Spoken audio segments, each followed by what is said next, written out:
ಮಾಡ್ತೀನಿ ಯಾವುದೋ ಟೈಮು, ಹೀಗಾಗಿ ಏನು ತೊಂದರೆ ಇಲ್ಲ. ಅದಕ್ಕೆ ಈಗ ಡಿ ಕೆ ಶಿವಕುಮಾರ್ ಅವರು ಹಿರಿಯ ಸದಸ್ಯರು, ಅವರಿಗೂ ಗೊತ್ತಿದೆ. ರಿಪಿಟೇಷನ್ ಆಗಂಗಿಲ್ಲ, ಇಬ್ರು ಮಾತಾಡಿ. Okay okay. ಇಲ್ಲ, ಮಾನ್ಯ ಅಧ್ಯಕ್ಷರೇ ಹೇಳಿ, ತಾವು ಶುರು ಮಾಡಿ.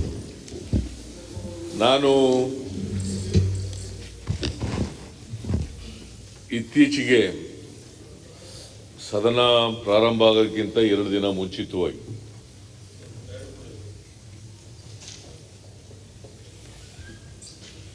ಒಂದು ಲೈಂಗಿಕ ಹಗರಣದ ಸಿಡಿ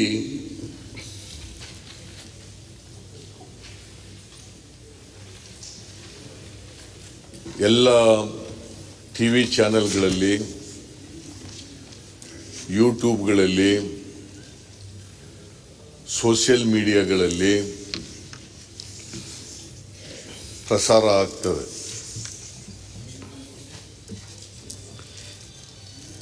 ಅದು ನನ್ನ ಟೇಬಲ್ ಮೇಲೆ ಹೇಗೆ ಪ್ರಸಾರ ಆಯಿತು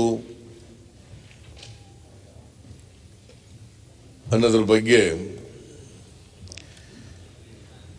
ಇಡೀ ರಾಜ್ಯಕ್ಕೆ ಗೊತ್ತಿರ್ತಕ್ಕಂಥ ವಿಚಾರ, ಇಡೀ ದೇಶಕ್ಕೆ ಗೊತ್ತಿರ್ತಕ್ಕಂಥ ವಿಚಾರ. ಇದು ಆದದ್ದು ಮಾರ್ಚ್ 2021 2ನೇ ತಾರೀಕು ಸುಮಾರು 6:45 ಗಂಟೆನಲ್ಲಿ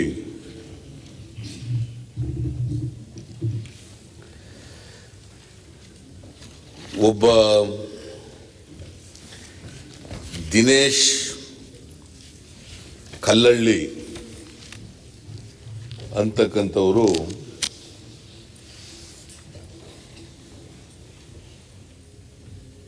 ಬೆಂಗಳೂರು ನಗರದ ಪೊಲೀಸ್ ಆಯುಕ್ತರನ್ನು ಭೇಟಿ ಮಾಡಿ ಅವರಿಗೆ ರಾಜ್ಯ ಸರ್ಕಾರದ ಒಬ್ಬರ ಮಂತ್ರಿಗಳು ರಮೇಶ್ ಜಾರಕಿಹೊಳಿ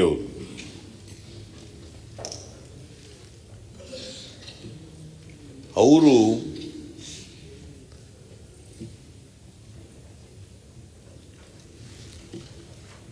ಲೈಂಗಿಕ ಹಗರಣಕ್ಕೆ ಸಂಬಂಧಪಟ್ಟಂತೆ ಅವ್ರಿಗೆ ಸಂಬಂಧಪಟ್ಟಂತೆ ಒಂದು ಸಿಡಿ ಇದೆ, ಅದಕ್ಕೆ ನಾನು ದೂರು ಕೊಡಕ್ಕೆ ಬಂದಿದ್ದೀನಿ ಅಂತೇಳಿ ಪೊಲೀಸ್ ಕಮಿಷನರಿಗೆ ಹೇಳ್ತಾರೆ. ಪೊಲೀಸ್ ಕಮಿಷನರ್ ಹೇಳ್ತಾರೆ, ನಾನು ದೂರು ತಗೊಳ್ಳಲ್ಲ, ನೀವು ಕಬ್ಬನ್ ಪೊಲೀಸ್ ಸ್ಟೇಷನ್ನವ್ರನ್ನ ಅಲ್ಲಿಗೆ ಹೋಗಿ ಅಂತ ಹೇಳ್ತಾರೆ. ಅವರು ಅಲ್ಲಿಂದ ಕಬ್ಬನ್ ಪಾರ್ಕ್ ಪೊಲೀಸ್ ಸ್ಟೇಷನ್ಗೆ ಬಂದು ಕಂಪ್ಲೇಂಟ್ ಕೊಡ್ತಾರೆ. ಕಬ್ಬನ್ ಪಾರ್ಕ್ ಪೊಲೀಸ್ ಸ್ಟೇಷನ್ಗೆ ಬಂದು ಕಂಪ್ಲೇಂಟ್ ಕೊಡ್ತಾರೆ. ಸಿಡಿನೂ ಕೊಡ್ತಾರೆ. ಸೈಮಲ್ಟೇನಿಯಸ್ಲಿ ಇಡೀ ರಾಜ್ಯದಲ್ಲಿ ಸಿಡಿ ಪ್ರಸಾರ ಆಗ್ತದೆ.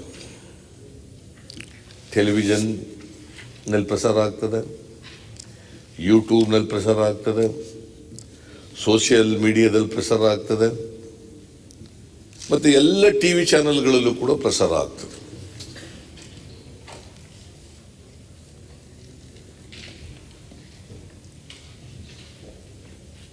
ಅವರು ಒಬ್ಬ ಹೆಣ್ಮಗಳ ಜೊತೆಲಿ ಇದ್ರು. ಆ ಹೆಣ್ಮಗಳು ಇವರಿಗೆ ಕೆಲಸ ಕೇಳ್ಕೊಂಡು ಹೋಗಿದ್ರು. ಯಾಕಂದ್ರೆ ರಮೇಶ್ ಜಾರಕಿಹೊಳಿ ಅವರು ಸರ್ಕಾರದ ಮಂತ್ರಿ, ಇರಿಗೇಷನ್ ಮಿನಿಸ್ಟರ್. ಅಲ್ಲಿ ಕೆಲಸ ಕೇಳ್ಕೊಂಡು ಹೋದಾಗ ಲೈಂಗಿಕವಾಗಿ ದುರುಪಯೋಗ ಮಾಡ್ಕೊಂಡಿದ್ದಾರೆ.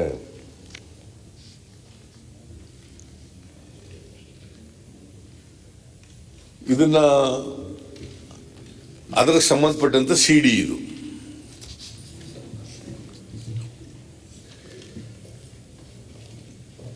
ಈ ದಿನೇಶ್ ಕಲ್ಲಳ್ಳಿ ಅವರು ಕೊಟ್ಟಂತ ಫಿರ್ಯಾದ್ ಇದೆಯಲ್ಲ, ಅದು FIR ಆಗಲಿಲ್ಲ.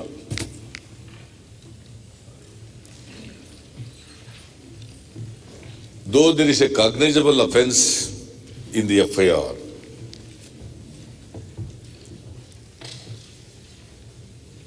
FIR is not registered and sent to concerned court.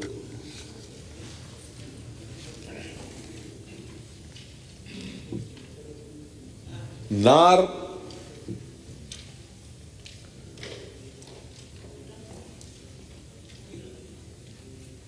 NCR is issued.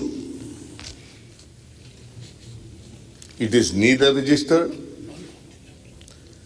nor NCR is issued to the complainant.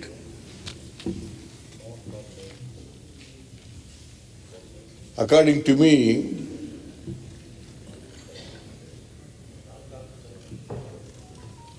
case should have been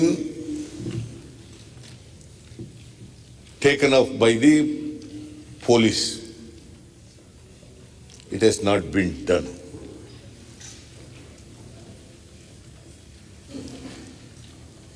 ಇದು ಗೊತ್ತಾದ ಮೇಲೆ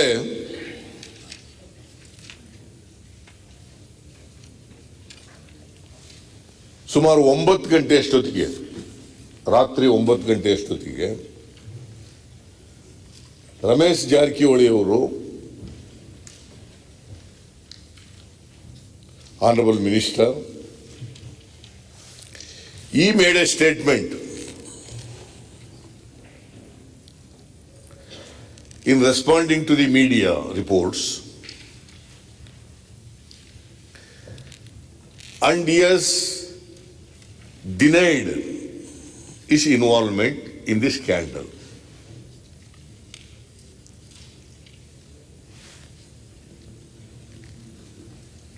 And also he said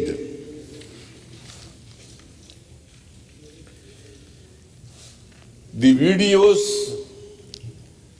given to the police is a fake video. It is a fake video. That is the statement made by Mr. Jarkiwale, who is a irrigation minister in the present government.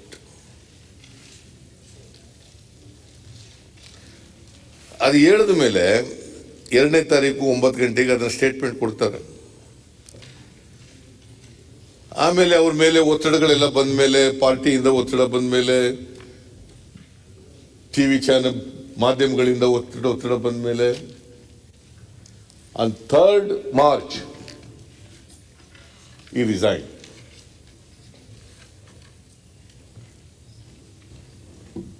ನೈತಿಕ ಹೊಣೆ ಹೊತ್ತು ಅವರು ರಾಜೀನಾಮೆಯನ್ನ ಕೊಡುತ್ತಾರೆ. ಅದಕ್ಕಿಂತ ಮೊದಲು ಏನ್ ಹೇಳಿರ್ತಾರೆ, ನಾನು ಯಾವ ಕಾರಣಕ್ಕೂ ರಾಜೀನಾಮೆ ಕೊಡಲ್ಲ, ಮೈ ಇನ್ವಾಲ್ವ್ಮೆಂಟ್ ಈಸ್ ನಾಟ್ ದೇರ್. ಇದರ ಹಿಂದೆ ಒಂದು ಷಡ್ಯಂತ್ರ ಇದೆ. There is a big conspiracy behind this. And I am not going to resign. I'll fight it out. ಇದು 3ನೇ ತಾರೀಕು ಆಗ್ತದೆ. 3ನೇ ತಾರೀಕು ಪೊಲೀಸ್ನವರು ದಿನೇಶ್ ಕಲ್ಲಳ್ಳಿ ಅವ್ರನ್ನ ಕರೀತಾರೆ. ಅವರು ಅವರ ಲಾಯರ್ ಮೂಲಕ ಹೋಗ್ತಾರೆ ಅವ್ರ ಸ್ಟೇಟ್ಮೆಂಟ್ ಕೊಡಕ್ಕೆ. ಅದು 4ನೇ ತಾರೀಕು.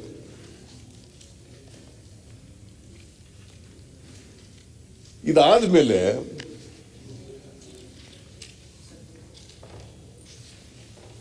ಬಾಲಚಂದ್ರ ಜಾರಕಿಹೊಳಿ ಅವರು ಸ್ಟೇಟ್ಮೆಂಟ್ ಕೊಡ್ತಾರೆ, ರಮೇಶ್ ಜಾರಕಿಹೊಳಿ ಅವರು ಸ್ಟೇಟ್ಮೆಂಟ್ ಕೊಡ್ತಾರೆ, ಕೆಲವು ಮಿನಿಸ್ಟ್ರಿಗಳೆಲ್ಲ ಸ್ಟೇಟ್ಮೆಂಟ್ ಕೊಡ್ತಾರೆ.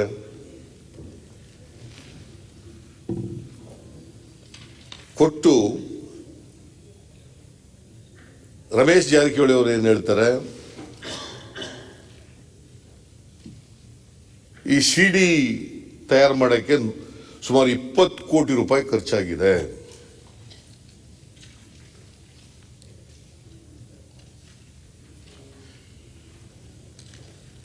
ಅವರು ಫ್ರೆಶ್ ಬಂದು ಹೇಳ್ತಾರೆ, ಇದು ಒಂದು ಅಪಾರ್ಟ್ಮೆಂಟ್ನಲ್ಲಿ, ಅಪಾರ್ಟ್ಮೆಂಟ್ ನಂಬರ್ 4-5 ಇರೋ ಓರಿಯನ್ ಯಶವಂತಪುರದಲ್ಲಿರ್ತಕ್ಕಂಥ ಓರಿಯನ್ ಕೇಳಿಸಲ್ವಾ? ತೆಗೆದೇ ಹಾಕ್ಬಿಡ್ತೀನಿ ಬಿಡಪ್ಪ.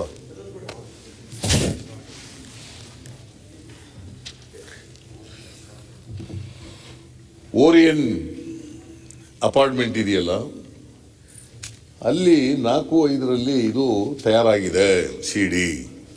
ಇದಕ್ಕೆ 20 ಕೋಟಿ ರೂಪಾಯಿ ಖರ್ಚು ಮಾಡಿದ್ದಾರೆ. ಯಾರು ಮಾಡಿದ್ದಾರೆ ಅಂತ ಹೆಸರೇನು ಹೇಳಲಿಲ್ಲ. ಇದು ಕರ್ತೃ ಯಾರು ಅಂತಕ್ಕಂಥ ಹೆಸರು ಹೇಳಲಿಲ್ಲ. ಬಾಲಚಂದ್ರ ಜಾರಕಿಹೊಳಿ ಅವರು ಕೂಡ ಅದನ್ನೇ ಹೇಳ್ತಾರೆ, ಅವ್ರ ತಮ್ಮನೂ ಕೂಡ ಅದೇ ಹೇಳ್ತಾರೆ.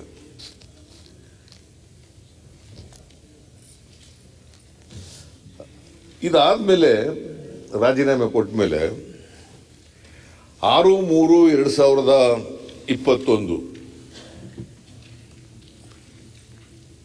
6 ಜನ ಮಾನ್ಯ ಮಂತ್ರಿಗಳು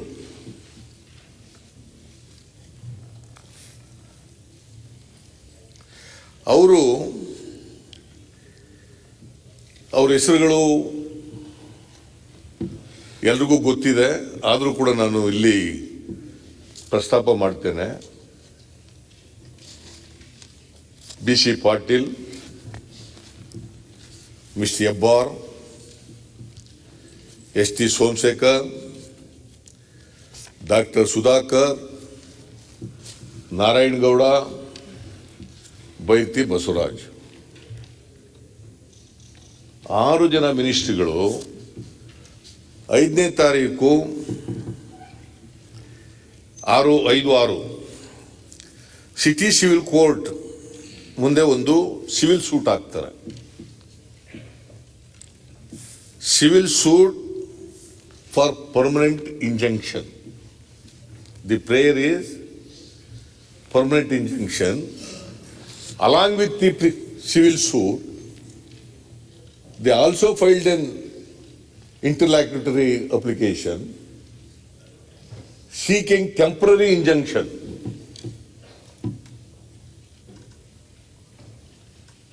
Seeking temporary injunction. According to me, as I understand the law, there is no cause of action at all.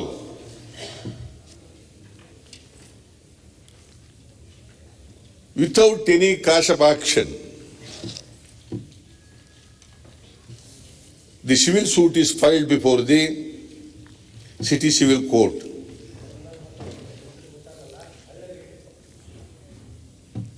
Against 67 print media, TV media, and social media, and also one Rajsekhar Malali is a 68th defendant.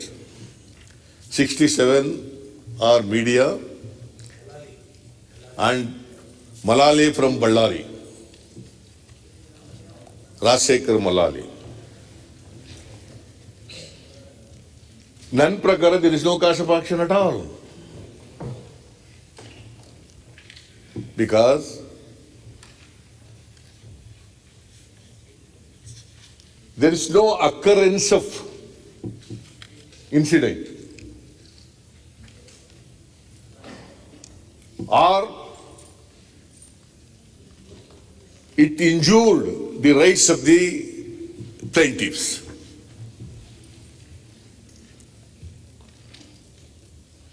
If any incident occurs, if it injures the rights of any citizen or plaintiffs, then only cause of action arises. Without any cause of action,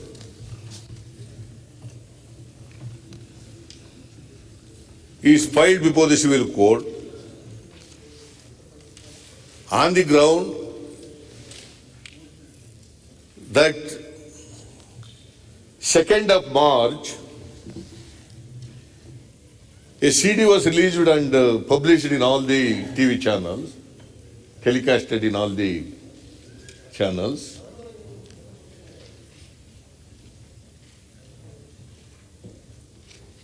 In the CD, Ramesh Jarkivale was said to have been involved. Consequently, he has resigned. It leads to resignation of Mr. Ramesh Jarkivale. And they have mentioned in the plaintiff that it is telecasted in BTV that there are 19 CDs in respect of ministers and MLAs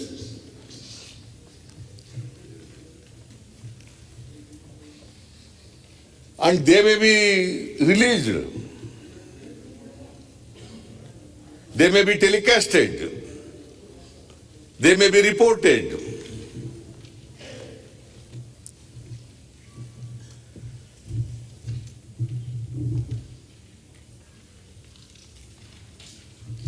On this ground, so cause of action arises for us. And Rajshekhar Malali also made a statement that there are 19 CDs in respect of MLAs and ministers, other MLAs, ministers and MLAs other than Ramesh Jarkivale.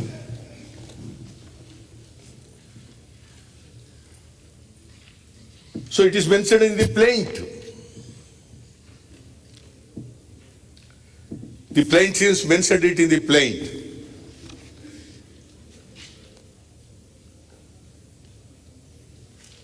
So it is a kalpita.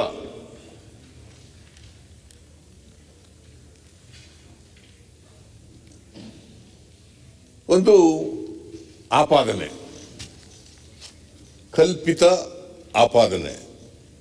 ನಮ್ಮ ಕಡೆ ಒಂದು ಗಾದೆ ಇದೆ, ಕುಂಬಳಕಾಯಿನ ಕಳ್ಳ ಅಂದ್ರೆ ಎಗಲ್ ಮುಟ್ಟು ನೋಡ್ಕೊಂಡ್ರು ಅಂತೇಳಿ, ಬೆನ್ ಮುಟ್ಕೊಂಡ್ರು ಎಗಲ್ ಮುಟ್ಟು ನೋಡ್ಕೊಂಡ್ರು ಅಂತ. ನಮ್ಮ ಕಡೆ ಹಳ್ಳಿನಲ್ಲಿ ಎಗಲ್ ಮುಟ್ಟು ನೋಡ್ಕೊಂಡ್ರು ಅಂತ. ಎಗಲು ಕುಂಬಳಕಾಯಿನ ಕಳ್ಳ ಅಂದ್ರೆ ಎಗಲ್ ಮುಟ್ಟು ನೋಡ್ಕೊಂಡ್ರು.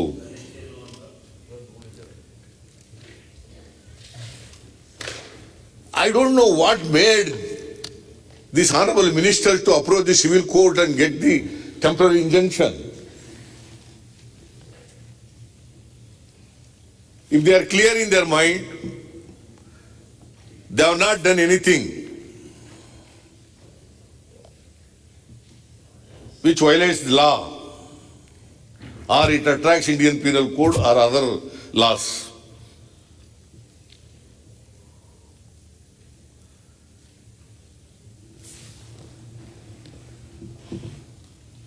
Without any evidence or provocation, they filed the suit and got the temporary injunction. The civil judge court granted temporary injunction on 6th March 2021 till next date of hearing, that is 31st March 2021. ಅಲ್ಲಿವರೆಗೆ ಕೊಟ್ಟಿದ್ದಾರೆ, 31ರವರೆಗೆ temporary injunction ಕೊಟ್ಟು 67 ಚಾನೆಲ್ಗಳಿಗೆ ಮತ್ತೆ 78ನೇ ರಾಜಶೇಖರ್ ಮಲಾಲಿ ಅವರಿಗೆ ಯಾವುದನ್ನು ಕೂಡ ಪ್ರಸಾರ ಮಾಡಬಾರ್ದು. ಅದು ಪ್ರಿಂಟ್ ಮೀಡಿಯಾ ಇರ್ಬೋದು, ಟೆಲಿವಿಷನ್ ಇರ್ಬೋದು, ಸೋಷಿಯಲ್ ಮೀಡಿಯಾ ಇರ್ಬೋದು, ಯೂಟ್ಯೂಬ್ ಇರ್ಬೋದು, ಯಾವುದೇ ಪ್ರಸಾರ ಮಾಡ್ತಕ್ಕಂಥದ್ದು ಯಾರು ಕೂಡ ಮಾಡಬಾರ್ದು ಅಂತೇಳಿ ಮಾಡಿಬಿಟ್ಟಿದ್ದಾರೆ. The freedom of expression is given under Article 19 of the Indian Penal Code.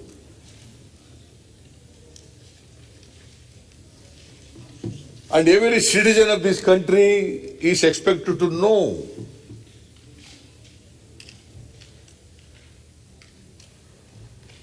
what their representatives are doing in the assembly and in the parliament or in the government.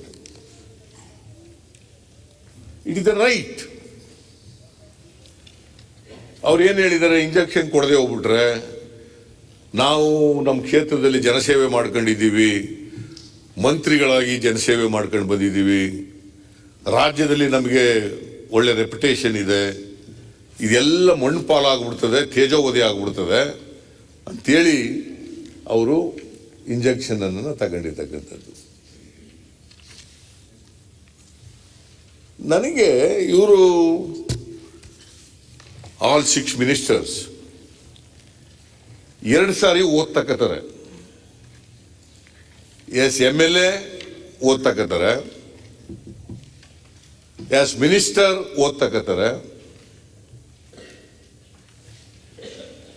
I will discharge my duties as a minister without fear and ಯಾವುದೇ ನಮಗೆ ಎಂಥದ್ದು ಭಯ,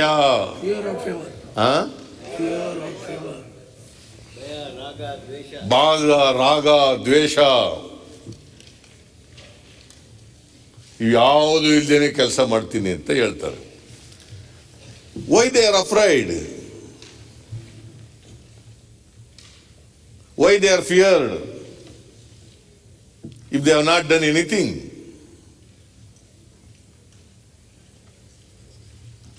Why they have approached the court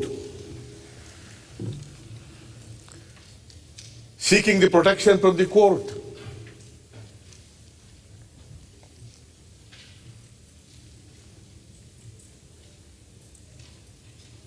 The very fact, ಈಗ ಇವರು ಯಾವುದೇ ಭಯ ಭೀತಿ ಇಲ್ಲದೇನೆ ನಾವು ಮುಕ್ತರಿಗಳಾಗಿ ಕೆಲಸ ಮಾಡ್ತೀವಿ, ಸಮಾಜದ ಕೆಲಸ ಮಾಡ್ತೀವಿ, ಸರ್ಕಾರದ ಕೆಲಸ ಮಾಡ್ತೀವಿ ಅಂತನ್ನುವಾಗ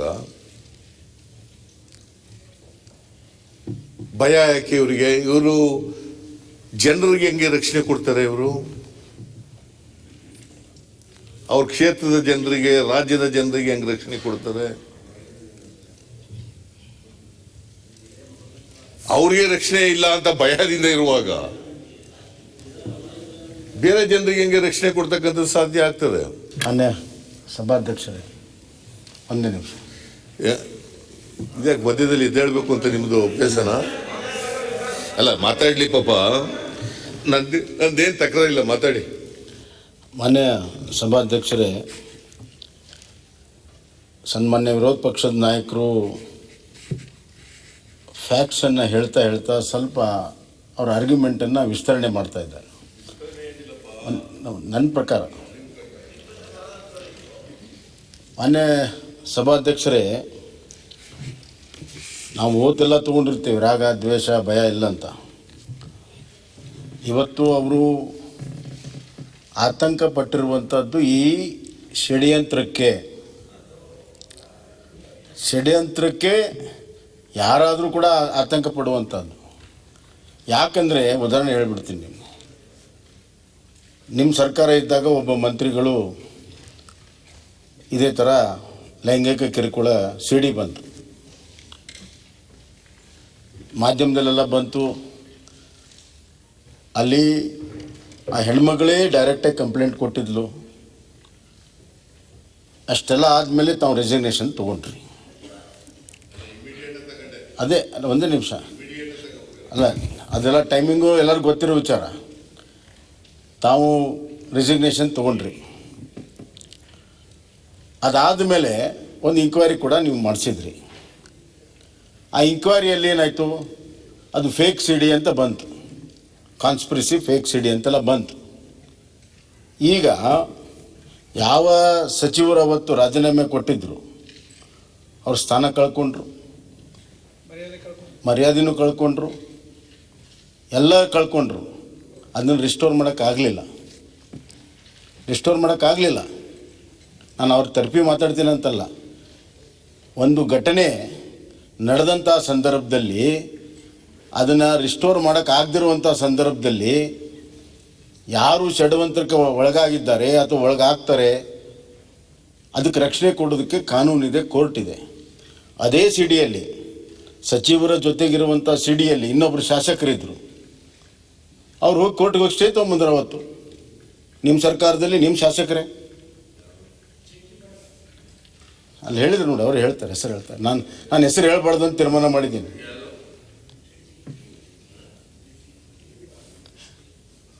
ಅವರೇ ಹೋಗಿ ಕೋರ್ಟಲ್ಲಿ ಸ್ಟೇ ತೊಗೊಂಬಂದರು.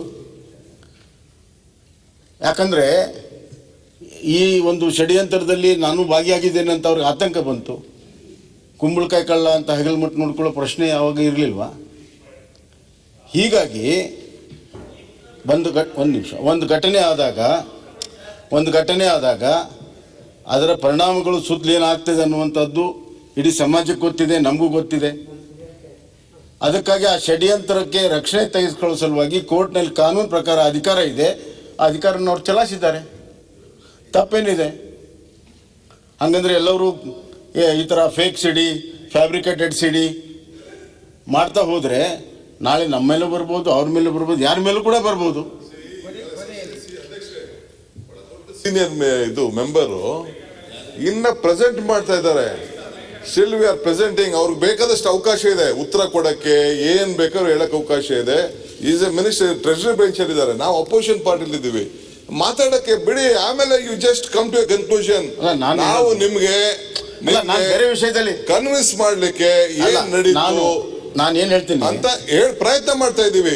ಅಲ್ಲಲ್ಲ, ನಾವು ಏನ್ ಹೇಳ್ತೇವೆ ಕೇಳಿ ಸರ್, ಪ್ಲೀಸ್ ಕೂತಿರೋದು ಪೇಷನ್ಸ್ ಹಿಯರ್ ಕೇಳಿ ನೀವು ಉತ್ತರ ಕೊಡಿ. ಅವ್ರು ನೋಡಿ, ನಮ್ ಬರೀ ಹೇಳಕ್ ಮಾತ್ರ ಇದೆ, ನಿಮ್ಗೆ ಅಟ್ಲೀಸ್ಟ್ ಉತ್ತರ ಕೊಡಕ್ ನಿಮ್ಗೆ ಅವಕಾಶ ಇದೆಯಲ್ಲ. ಒಂದೇ ನಿಮಿಷ, ನಮ್ಗೆ ಹೇಳಕ್ಕೂ ಅವಕಾಶ ಇಲ್ವಾ? ಅಲ್ಲಿ ನಿಮ್ಗೆ ಪೂರ್ತಿ ಹೇಳೋ ಅವಕಾಶ ಇದೆ, ನಿಮ್ಗಂತೂ ವಿಶೇಷವಾದ ಅವಕಾಶ ಇದೆ. ನಮ್ಮ ವಿರೋಧ ಪಕ್ಷದ ನಾಯಕರು ಅಲ್ಲಿವರೆಗೂ ಫ್ಯಾಕ್ಟ್ಸ್ ಹೇಳ್ತಾ ಇದ್ರೆ ನಾನು ಸುಮ್ಮನೆ ಕೂತಿದ್ದೇನೆ. ಅವ್ರ ಆರ್ಗ್ಯುಮೆಂಟ್ ಅನ್ನ ವಿಸ್ತರಣೆ ಮಾಡಿದಾಗ ಐ ಥಾಟ್ ಕರೆಕ್ಟ್ ಇಟ್, ಅಷ್ಟೇ. ಮುಂದುವರಿಸಿ.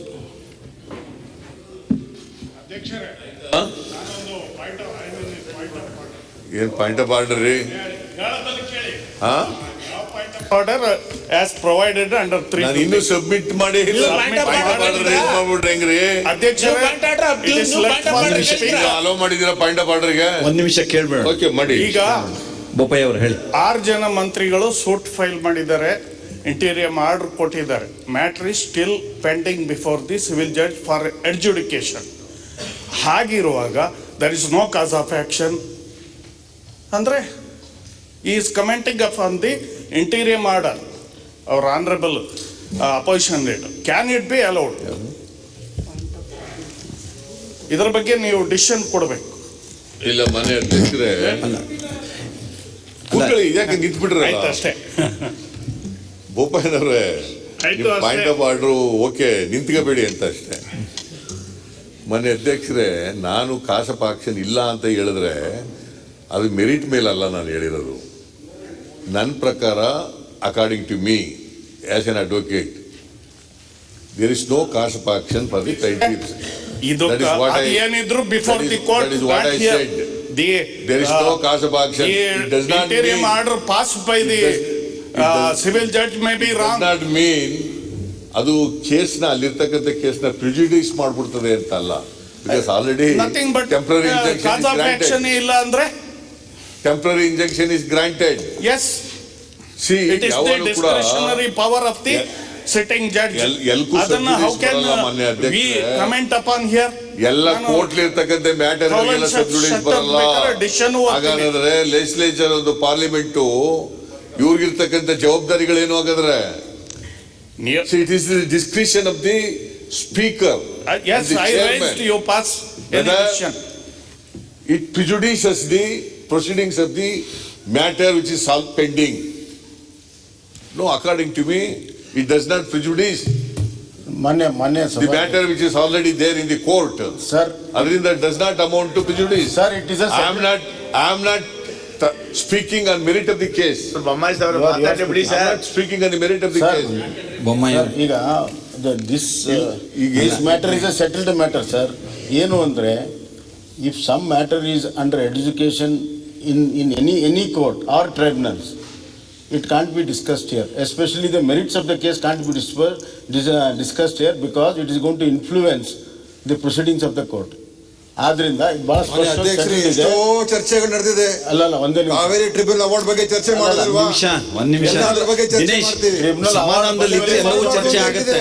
ಟ್ರಿಬ್ಯುನಲ್ ಅವಾರ್ಡ್ ಬಂದ ಮೇಲೆ ಚರ್ಚೆ ಮಾಡಿದಿರಿ. when the proceedings are going on there, it is under education, you can't discuss here.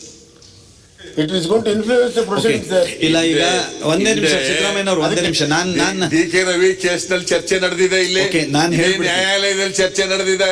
ನಾನು ಒಂದೇ ನಿಮಿಷ ನಾನು ಬೋಪಯ್ಯ ಅವರು ಎತ್ತಿರೋ ಪಾಯಿಂಟ್ ಆಫ್ ಆರ್ಡರ್ಗೆ ಇವರು Yes, ಇದೆ ಅಂತ ಹೇಳ್ಬೋದು. ಒಂದ್ ನಿಮಿಷ. Ganapati merit of case the ನಲ್ಲಿ ಇಲ್ಲಿ case ಚರ್ಚೆ discuss ನಡೆದಿದೆ. ಈಗ ಆಯ್ತು ಇಲ್ಲಿ ಚರ್ಚೆ ನಡೆದಿದೆ. ಗೊತ್ತಾಯ್ತು. ಕೋರ್ಟ್ ನಲ್ಲಿ ಇರಲಿಲ್ವ ಮ್ಯಾಟರ್? ಕೋರ್ಟ್ ವಿಷಯ ಚರ್ಚೆ ಮಾಡಿಲ್ಲ. ಕೋರ್ಟ್ ಗಿಂತ ಮುಂಚೆ, ಕೋರ್ಟ್ ಆದ ನಂತರ ಚರ್ಚೆ. ಇಲ್ಲ ಕೋರ್ಟ್ ನಲ್ಲಿ ಇರುವ ಎಫ್ಐಆರ್ ಒಂದೇ ನಿಮಿಷ ಹೋಗಿ ಕೋರ್ಟ್ ನಲ್ಲಿ when the law was put into motion in the court, ಹಾಗಾಗಿರೋದು ಇಲ್ಲಿ ಚರ್ಚೆ. ಓಕೆ, ಒಂದೇ ನಿಮಿಷ. ನಾನು ಬೋಪಯ್ಯ ಅವರು ಎತ್ತಿರುವಂತ ಪಾಯಿಂಟ್ ಆಫ್ ಆರ್ಡರ್ಗೆ ನಾನು ತಮ್ಮ ಮಾತನ್ನು ಕೇಳಿದ್ದೀನಿ, ಬಸವರಾಜ ಬೊಮ್ಮಾಯಿ ಅವ್ರ ಮಾತನ್ನು ಕೇಳಿದ್ದೀನಿ. ಒಟ್ಟಾರೆ ಇಷ್ಟೇ, ಈಗ ಕೋರ್ಟ್ನಲ್ಲಿ ಅವರಿಗೆ ಒಂದು ರಿಲೀಫ್ ಸಿಕ್ಕಿದೆ. ಈಗ 6 ಜನ ಯಾರು ಅಪೀಲ್ ಮಾಡ್ಕೊಂಡಿದ್ರು ಅವರಿಗೆ ಟೆಂಪರರಿ ಇಂಜೆಕ್ಷನನ್ನು ಗ್ರ್ಯಾಂಟ್ ಮಾಡಿದೆ ಕೋರ್ಟು. ಈಗ ಒಂದು ಹಂತದಲ್ಲಿ ಅದಿದೆ. ಹಾಗಾಗಿ ತಾವು ಮೆರಿಟ್ಗೆ ಹೋಗ್ತಾ ಇಲ್ಲ, ಕೇಸ್ ಮೆರಿಟಿಗೆ ನೀವೇನು ಡಿಸ್ಕಷನ್ನಿಗೆ ಹೋಗ್ತಾ ಇಲ್ಲ. ಒಟ್ಟಾರೆ ನಿಮ್ಮೆಲ್ಲರಿಗೂ, ಈ ಸದನಕ್ಕೆ ಎಲ್ಲರಿಗೂ ಗೊತ್ತಿದೆ, ಯಾವುದೇ ಎನ್ಕ್ವೈರಿಗೆ ನಾವು ಇನ್ಫ್ಲೂಯೆನ್ಸ್ ಆಗೋ ರೀತಿಯಲ್ಲಿ ನಮ್ಮ ವಾದಗಳು ಇಲ್ಲಿ ಇರಬಾರ್ದು ಅನ್ನೋದನ್ನು ಮತ್ತೊಮ್ಮೆ ಸ್ಪಷ್ಟಪಡಿಸ್ಬಿಡ್ತೀನಿ ನಾನು. ಅದು ಎಲ್ಲರಿಗೂ ಗೊತ್ತಿದೆ, ಆದರೂ ಇನ್ನೊಂದು ಸಲ ಅದನ್ನು ಸ್ಪಷ್ಟಪಡಿಸ್ಬಿಡ್ತೀನಿ. ತಾವು ಮುಂದುವರಿಸಿ. ಇಲ್ಲ ಪ್ರಿಜುಡಿಸ್ ಆಗಲ್ಲ ಅನ್ನೋದಕ್ಕೆ ನಾನೇ ಹೇಳಿದ್ನಲ್ಲ, ಕೌಲ್ ಅಂಡ್ ಶಕ್ತರ್ ಪುಸ್ತಕ ಓದ್ಲಾ? ಈಗ ನಾನೇ ಏನು ಹೇಳಿದೆ, ಅದಕ್ಕೆ ಆಗದೆ ಹೋದಾಗೆ ತಾವು ಮುಂದುವರಿಸಿ ಚರ್ಚೆ. 1190 ಅದಕ್ಕೆ ಈಗ ಪೇಜ್ 1190 ಈಗ ತನಿಖೆಗೆ ಅದು ಇನ್ಫ್ಲೂಯೆನ್ಸ್ ಆಗದೆ ಇರೋ ರೀತಿಯಲ್ಲಿ ತಾವು ತಮ್ಮ ಮಾತನ್ನ ಮುಂದುವರಿಸಿ.